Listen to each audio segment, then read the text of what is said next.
வணக்கம்.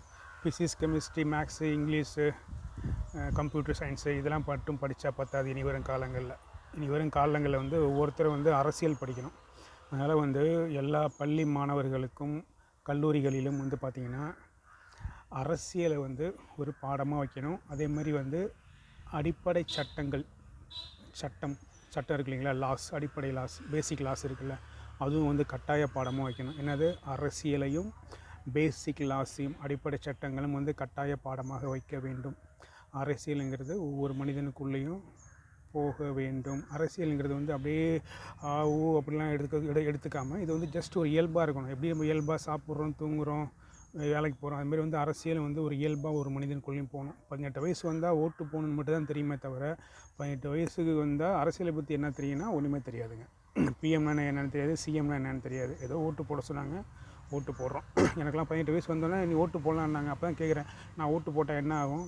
ஸோ அப்போ PM camp போட மாட்டோமா, சிஎம்க்கு போட மாட்டோம், சிஎம் யார், பிஎம் யார், அதெல்லாம் அப்போ தான் கேட்க ஆரம்பிக்கிறோம். 18 வயசுக்கு வந்தால் ஓட்டு போட நீ ரெடின்னா 18 வயசில் வந்து உனக்கு அரசியலை பற்றி என்ன தெரியும், நீ தெரிஞ்சிருக்கணும். அதை வந்து ஒரு பாடத்திட்டமாக வந்து கற்பிக்க வைக்க வேண்டும். ஏன்னா ஒவ்வொரு மனிதனுக்குள்ளேயும் வந்து அரசியல் வந்து இயல்பாக போகணுங்க. அரசியல்னால் ஒன்லி அரசியல்வாதி தான் ஓன் பண்ணணும்லாம் கிடையாது. ஒவ்வொரு மனிதனுக்குள்ளேயும் அது போகணும். அது வந்து ஒவ்வொரு மனிதனுடைய வாழ்க்கையில் வந்து மிகப்பெரிய பங்கு வகிக்குதுங்கிறத புரிஞ்சுக்கணும். அதனால் வந்து அரசியலும் அடிப்படை சட்டங்களும் வந்து கட்டாய பாடமாக்கப்பட வேண்டும். அது வந்து 1ஆம் கிளாஸ் 2ஆம் கிளாஸில் வைக்கக்கூடாது. ஏன்னா என்னென்ன புரியாது. 11th 12th காலேஜில் வைங்க, அதை வைக்கணும்.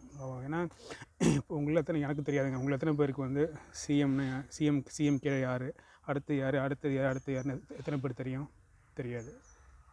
எத்தனை பேர் தெரியும்? எனக்கு சத்தியமாக எனக்கு தெரியாதுங்க, கற்றுக்கணும். ஸோ இவ்வளோ நாலேஜ் தான் இருக்குது அரசியலை பற்றி நமக்கு. ஏன்னா அரசியல் தான் வந்து மிக வலிமையானது. நீங்கள் வந்து இன்றைக்கி சமுதாயத்தில் நடக்கிற பல அவலங்கள் நீங்கள் தானே எடுங்க. நடக்கும்போது ஐயோ ஏன் இப்படி நடக்குதுன்னு நீங்கள் அப்படியே நூல் பிடிச்சிட்டு போனீங்கன்னா எங்கே போய் நிற்கணும்? அரசியலில் தான் நிற்கும். ஒரு நல்ல அரசியல்வாதி வந்தாங்கன்னா இதெல்லாம் மாற்ற முடியும் தான் அது நிற்கும்.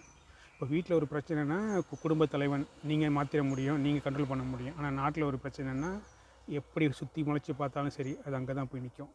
அதனால் வந்து 18 வயசுக்கு வந்தால் ஓட்டு போடணும், அது மட்டும் தெரிஞ்சால் பத்தாது. அரசியல்னால் என்னென்னு தெரியணும், அடிப்படை சட்டங்கள் என்னென்னு தெரியணும். இது கட்டாய பாடமாக்கப்பட வேண்டும். நன்றி.